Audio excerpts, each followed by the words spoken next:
Hi, good afternoon. Quite the fun part of having a nutrition session after your lunch meal, where I'm going to be talking about the gut. Everybody's speaking about right now, which is gut health, right? Is it really that important? Does it really make that much of a difference? Well, if you ask me, imagine two friends eating the same breakfast, dosa, sambar, chutney, but one of them finishes the meal, feels great. The other feels a little bloated, feels a little uneasy and sluggish, feels that little nap. What was different? Same food from the same place, but two different responses. And that's primarily because of what's happening in the inside. That's your gut, that's your genetics, and that's your metabolism. So while personalized nutrition is definitely important, and I will get to why, personalized nutrition is not just about, not one diet fits everybody. It's also about what is you-sized, what fits you, right? So that's what we're going to be talking about today. So in terms of what I call no one diet fits everybody, what are the different diets that you know of out in the audience? What's some famous diets that you're aware about? Keto, yes. What else? Vegan diet, yes. How many of you have heard about the GM diet? Yes, the GM diet. Now, if you ask me, these diets are like fashion trends.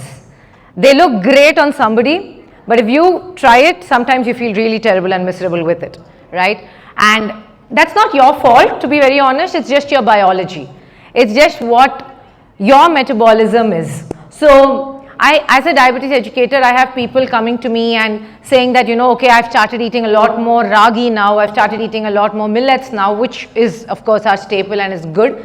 But for some people, the ragi spikes their glucose up, right? And for some people, it actually helps in stabilizing it. Why does that happen? And that happens because of how each of us have a very unique metabolism and a unique gut microbiome. And so we could be doing the same thing but having very different responses. So which is why your nutrition can't be a fashion trend, can't be a diet. It has to be personalized and it cannot just be a prescriptive thing. So we'll get to the main part of it. So the gut. Now, the gut, if you ask me, is like Google Maps. Okay, in your body, your gut microbiome is completely different from what it is for somebody else. In fact, even in twins, research has shown that even twins don't have the same gut microbiome. Your gut microbe, if you ask me, is like, it's like a little city in your body on its own. So it's not just like an extension of your stomach or your digestive system. It's like a complex ecosystem in its own, like a city that's residing over 4 trillion microbes. You've got bacteria, you've got fungi, you even have viruses. And by the way, we are at the mercy of them. It all depends on how they coexist. If they choose to coexist in harmony, then we are in good health.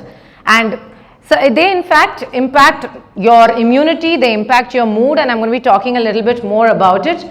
So that's how much of an influence your ecosystem, which is your gut microbiome, has. And like I said, even twins don't quite have the same microbiome. It's individualistic for each person, and which is where personalized nutrition is headed towards. Let's explore why. This is your vagus nerve, one of the longest nerves in your body, connecting your brain to many organs. The vagus nerve wanders from your brain stem through your neck and into your chest and abdomen, linking your brain to your heart, lungs, and gut. It plays a crucial role in controlling automatic functions like heart rate, breathing, and digestion. It's also vital for speaking, swallowing, and even your mood and immune response. Keeping this nerve healthy is key to managing stress, promoting relaxation, and maintaining overall wellness. Interested in boosting your vagus nerve health? Stay tuned for our next videos on simple exercises to stimulate. So coming back to serotonin. Who knows what serotonin is? Yes. Yes, it is your happy hormone. And do you know that 90% of your serotonin is actually made in your gut? So the vagus nerve that the video just spoke about, have any of you felt before your races a little butterfly in your stomach? Before a big event, a little bit of a butterfly in your stomach all the time? Well, that's your gut speaking to your brain quite literally, okay? And that is your vagus nerve, which I call like the internal hotline. So that is almost always connecting your brain to your gut. So the serotonin, which is your happy hormone, 90% of that is made in your gut. And so what you eat has a direct correlation to how you feel. So when you're eating your food, you're not just digesting your food, you're actually digesting your emotions as well.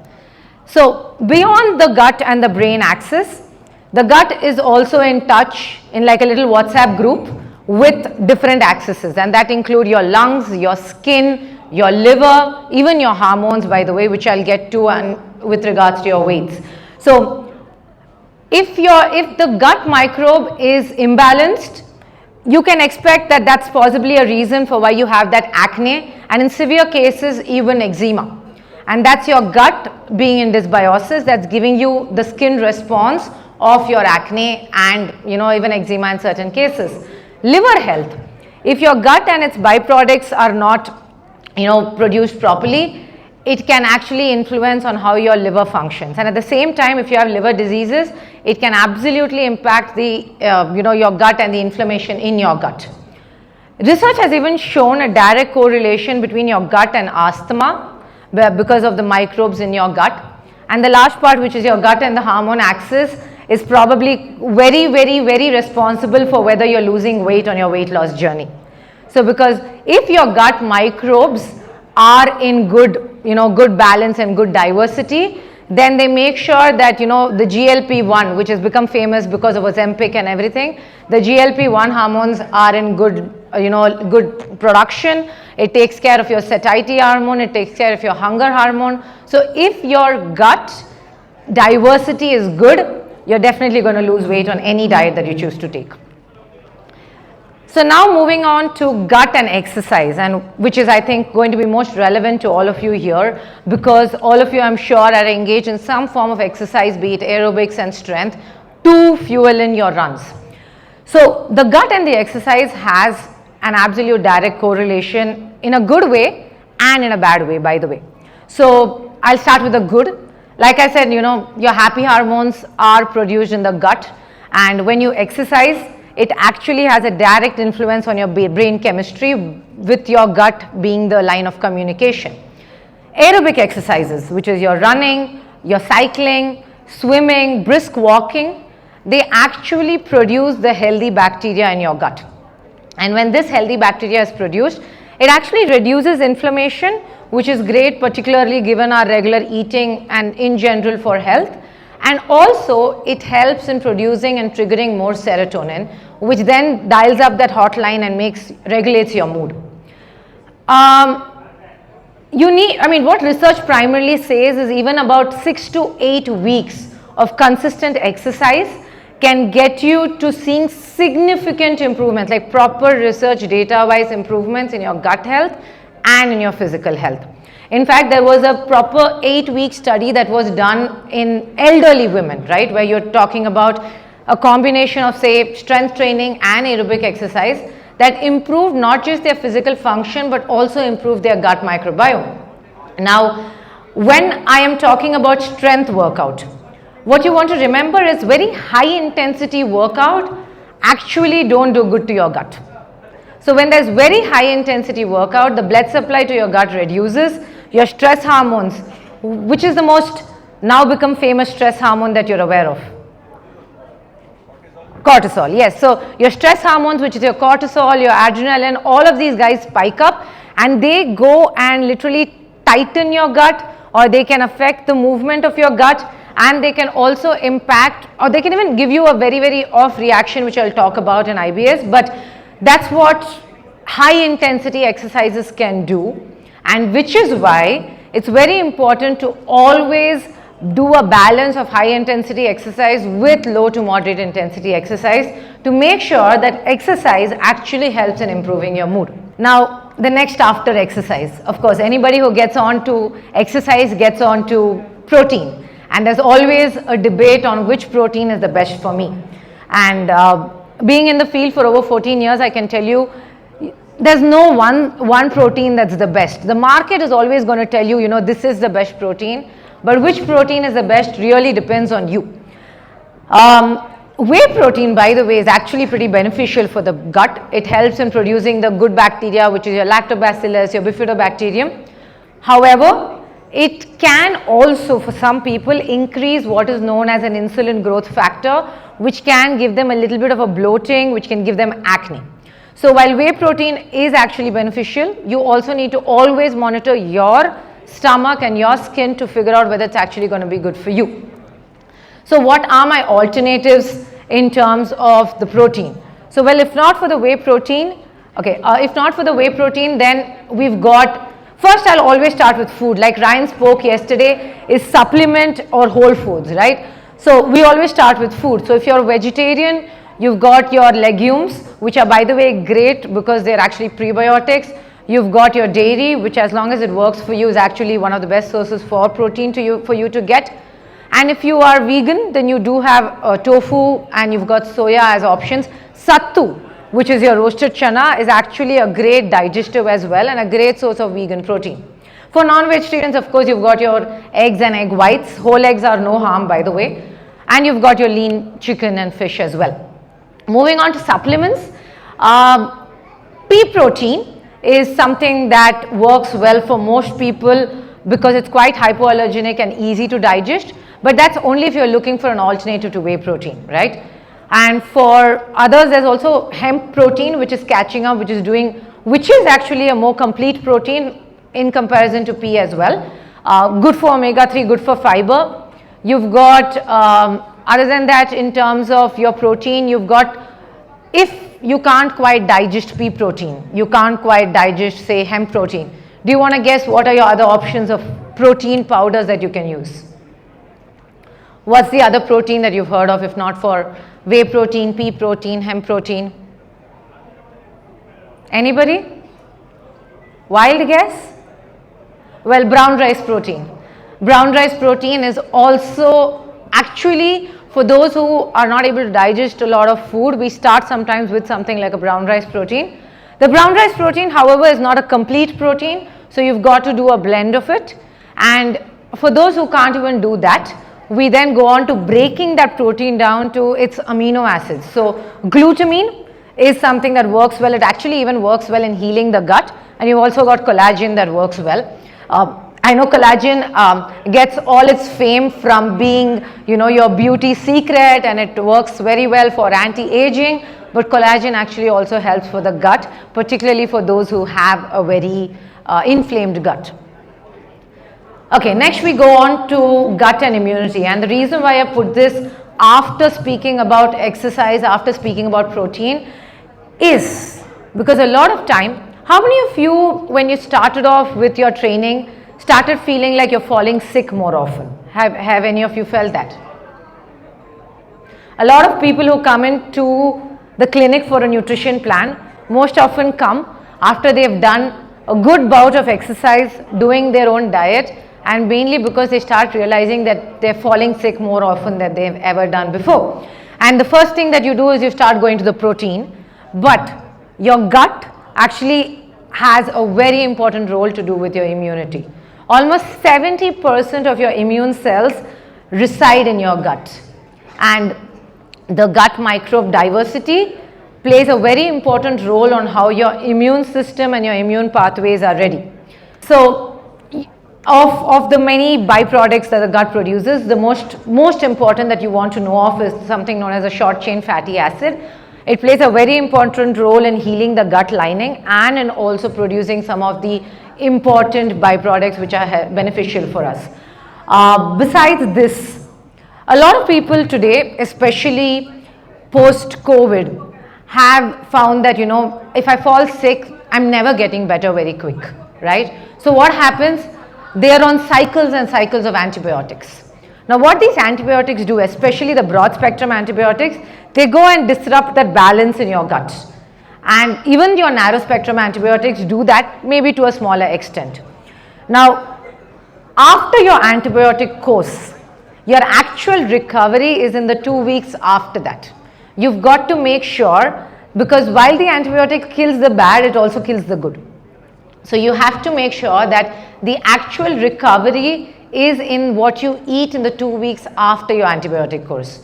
You've got to include more fermented foods like your curd, your idlis, your dosas. They all increase the beneficial bacteria. Include more fiber-rich foods, which can be just your fruits and vegetables, because they actually feed these good bacteria. And of course, in some cases, we do actually even recommend probiotic supplements when the food alone won't be enough.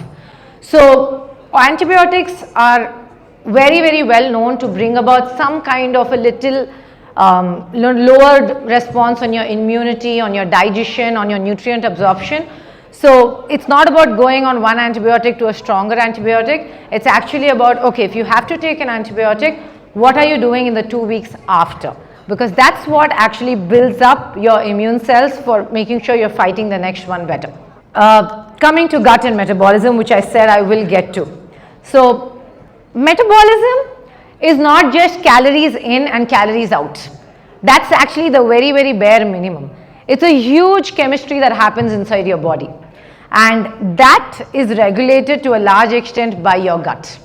So if you want to blame your metabolism, the metabolism is going to blame you for what you've done to your gut. Okay, so your gut primarily controls the trigger for, like I said, your hormones like your GLP. It controls the glucose metabolism, the insulin sensitivity. It controls your appetite. So you have to make sure that that ecosystem, that city living inside, your gut is having good diversity. And how do you build the gut microbiome diversity? Any guesses? How do you think you can build the diversity in the city in your body? What's some quick ways that you can build your gut microbiome diversity? Any guess? There's never a wrong answer. Anybody wants to take a guess? Yes, probiotic food and a high fiber diet. So your high fiber diet is actually your secret to building that microbiome diversity. So your high fiber diet, now women need somewhere between 25 to 30 grams of fiber in a day, and men need 30 to 40. Now your fiber is not just your fruits and vegetables. There are multiple types. There are soluble fiber, which comes in from your fruits and vegetables, and there's insoluble, which is on all your legumes and the harder to digest ones like some grains. You need both of them to maintain that good microbiome diversity. And as much as everybody knows this, there's very little that is done. So the least you can actually do is just make sure that you include about 5 servings of fruits, vegetables, grains, legumes, which isn't too difficult, particularly in an Indian diet, as long as you don't start breaking it down to, okay, I only need protein, okay, I only need my carbs. As long as you don't do that, you can be rest assured you will get those 5 to 7 servings of your fiber quite easily. One thing I want to add over here is metabolic conditions like obesity and diabetes, they naturally end up going and lowering this microbiome diversity. So which is why it's important that your fiber intake is good in order for you to rebuild that back. Otherwise, most often when you see that your diabetes is progressing or you're not dropping weight, it's probably because this microbial diversity is lesser and it only gets worse and it leads to insulin resistance, which by the way research has shown that when people say they have insulin resistance, they actually tend to end up having a lot of inflammation in their gut. So yes, so you want to make sure that you balance your food to have that bare minimum fiber that it requires. Fiber, and so I have to speak about IBS because a lot of times people get into fiber and then they start having trouble. How many of you have had trouble digesting fiber, like high fiber foods? Anybody who's faced any bloating, discomfort, loose stools, constipation with high fiber? Okay, I see a few hands up. Yes. And what I want to tell you is that while high fiber is important, you have to gradually build it up. Well, IBS is a quite a serious chronic gastrointestinal disorder, but it's a very loosely used term, and that kind of upsets me. In fact, it got me to going and doing my training on the low FODMAP diet at Monash because it is such a loosely used term. So I actually want to give clarity over here that IBS is actually when there is a chronic gastro discomfort, but it's associated with pain, bloating, and of course constipation, diarrhea, or sometimes even both. The prevalence of IBS is only 10 to 15% in the population, but I must tell you, especially female runners, cyclists, gymnasts, almost 30 to 40% of them come to us, not just to us, but with research has also shown they tend to have an IBS problem. And while what causes IBS, it's chronic, it's long term, that's something that's been happening, that's kind of constantly inflamed your gut or troubled you. There are people with a lot more sensitive gut, but the triggers to your IBS is diet. So you've got some kind of carbohydrates which are quite fermentable in the gut, which is good for some people, but for people with sensitive gut, it actually makes the symptoms worse. It gets you to have a lot of abdominal pain and bloating. Then you've got stress. The stress, remember what does stress do? It increases your cortisol, it increases your adrenaline, it reduces blood supply. Of course, stress doesn't necessarily, but stress along with an activity reduces blood supply. It increases inflammation. So stress management is also a trigger to your IBS that makes it worse. Well, the good news is that there's been enough research, and in fact a Lancet study even showed that when people move from avoiding the high FODMAP foods and move into a low starch, low sugar and a low FODMAP diet, they're able to see relief. However, you want to know that you can't always be on a low FODMAP. By the way, what are these FODMAPs? They're carbohydrates, okay? Simple thing, your chana, it has a FODMAP called glucooligosaccharides. Your milk has FODMAP in it. Your gluten has FODMAP in it. Watermelon can have FODMAP. Watermelon is so famous among the runners for recovery, but it can have FODMAP in it. Coconut water, avocados, right? Now, what are these? Well, to be very honest, these are nothing but carbohydrates. They're all good, okay? These are not bad foods. Just that they ferment in your gut, and for those with sensitive gut, that fermentation actually goes and feeds the bad bacteria, which in turn creates a lot of imbalance in your gut, and that creates a lot of bloating, constipation, diarrhea, all of that. So which is why a low FODMAP diet helps, but you can't live on a low FODMAP diet because you'll have nutritional deficiencies. So what we generally do is we start with a 4-week of elimination, then another 4 weeks to even 4 months of reintroduction, where you start to realize what works for you. And if I have to tell you, IBS was one of the medical conditions where they realized the power of gut and on how unique it can be for each person. Like two people with IBS with the same symptoms will not have the same food eliminations. They will have different food eliminations. They will have different degrees up to which they can tolerate a food. So that's where you need to get proper expert advice to get yourself getting back. But it is something which is easily triggered with both food and stress. And remember, high intensity activities can make it worse as well. So you've got to make sure you balance it well together. Now this is a part which I consider magical. Do you know that before a baby even takes its first breath, it receives its gut microbiome from its mother? Your gut microbiome and its metabolites can cross the placental barrier, and that is your baby's first line of immune defense that it receives. Pretty much like a legacy of microbes that it inherits. Of course, during delivery, the microbe in the vaginal canal, and then after delivery, the microbes on your skin, and post that, the breast milk is like the first probiotic that a baby receives. So that's the magic of, or rather, that's how much influence a mother's diet, a mother's lifestyle, a mother's medications and antibiotics can have on the baby's gut microbiome. And of course, like I said, environmental and postnatal exposures like skin touch, pets at home, hygiene, all of that also further increase the diversity and colonize it. So your gut microbiome starts building right there even before you're born. So having spoken all about the science of the gut, what I definitely want to say is that while the gut science is very, very exciting, in fact there was something known as the Human Genome project that was started off, where they decided that, okay, no, we'll try and figure out how much of genetics we can read and how we can prevent medical issues in the generations after generations. And that's actually how they stumbled upon researching into gut, because they figured no matter how much we knew about the genetics, how this genetics expresses itself is largely influenced by the gut microbiome, and which is when the research of the Human Genome Project started to diversify into gut microbiome research. So the science of gut microbiome is very, very exciting, but it's still like a dark space that we are exploring, mainly because studies are small, studies are mainly in the Western population, and also they figure out what are your microbes, but there's less about, okay, what is this doing in my body?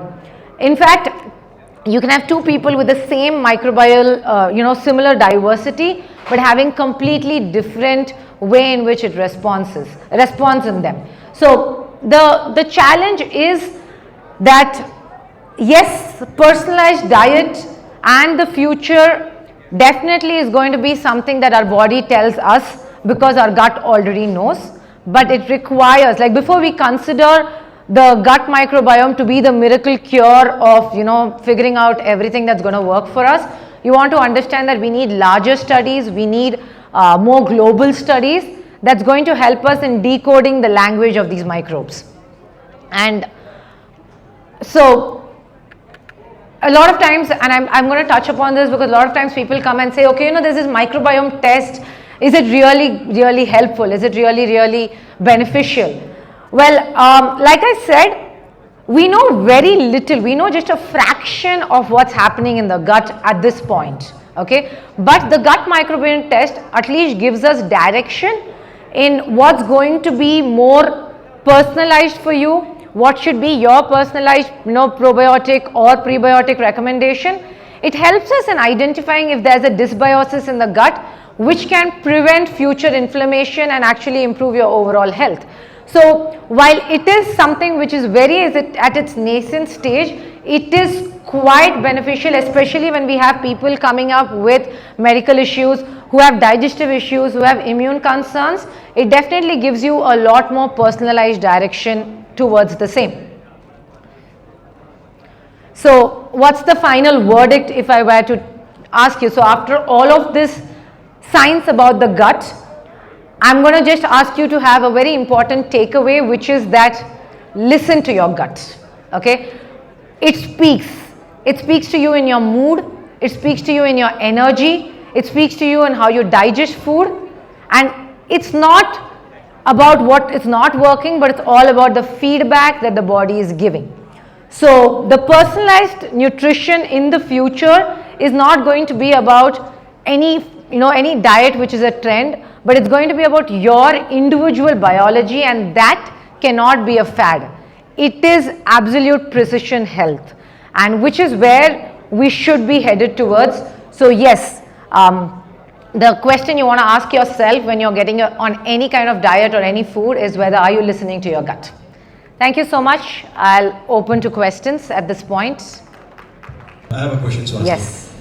The speaker before lunch also spoke about proteins and he mentioned that any kind of protein from non-vegetable food, in fact he went on to say that non-veg is inflammation. So right. What is your take on that?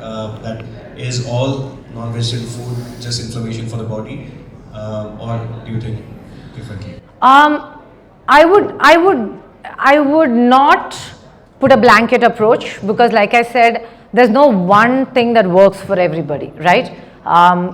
What you want to remember is, yes, non-vegetarian food can promote inflammation, but if you take care of what you need to do for correcting that inflammation, for example, taking in those fiber foods, the prebiotics, and allowing and encouraging your body to produce more short chain fatty acids, which naturally will go and take care of the mucus lining in your gut and reduce that inflammation, then you don't have to be worried.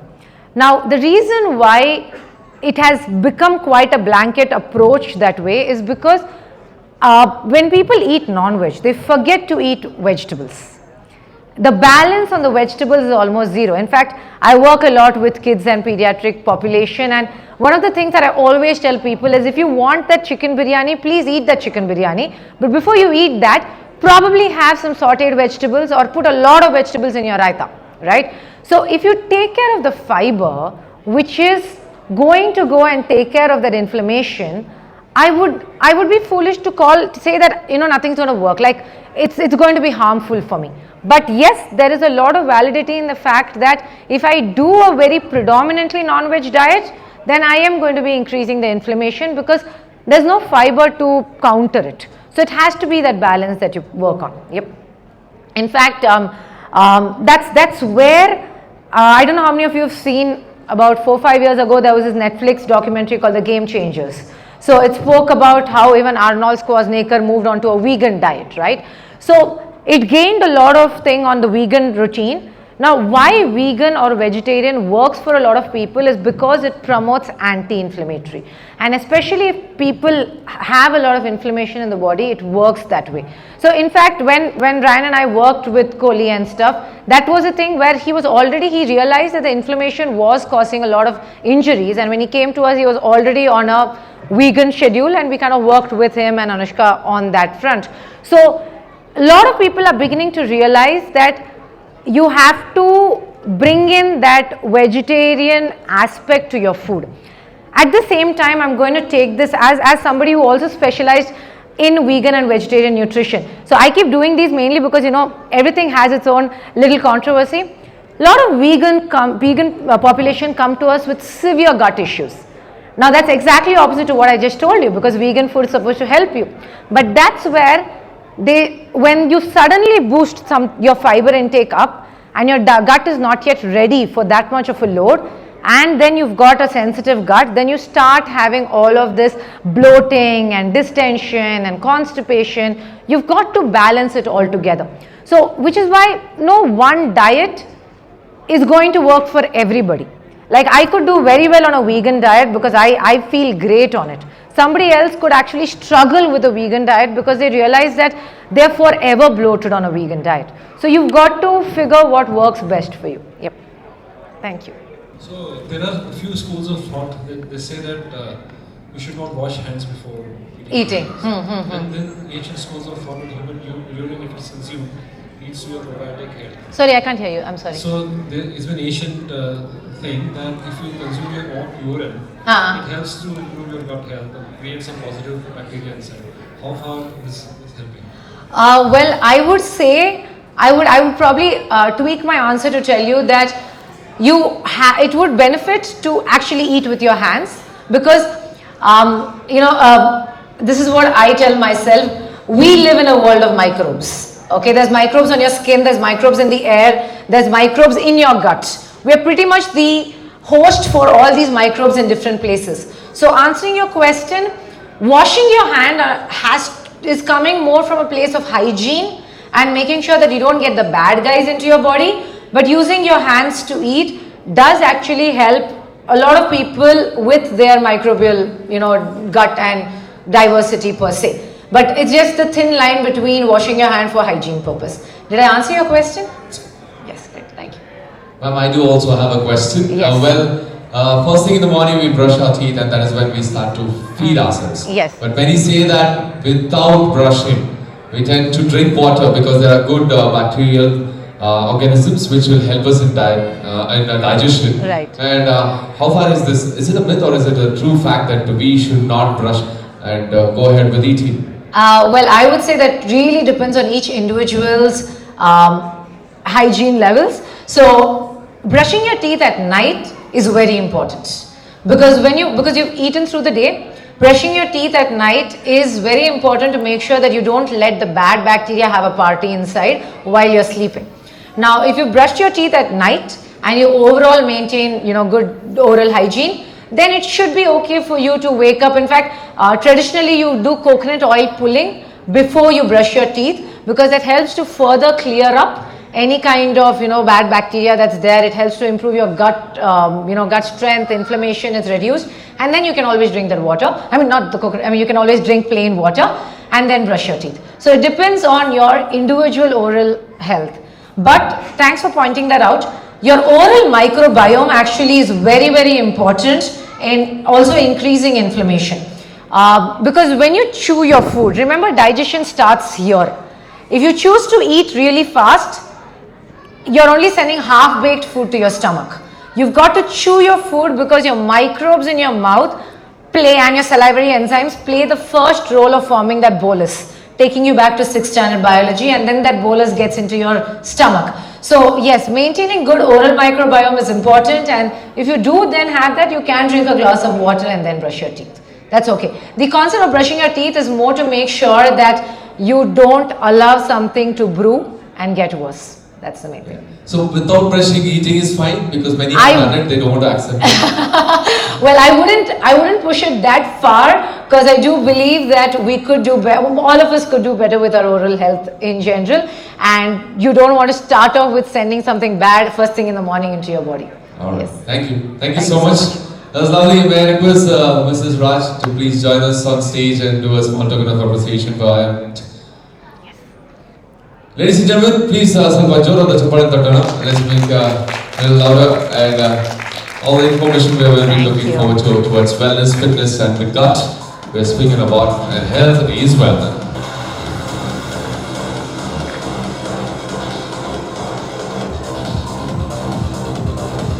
Thank you. Well, a special gift hamper by Ramia. Thank you so much. And framed by Alina. Thank you so much. I look forward to seeing what it has. Yes. Yes. So from what we. Thank you so much. Thank you for having me.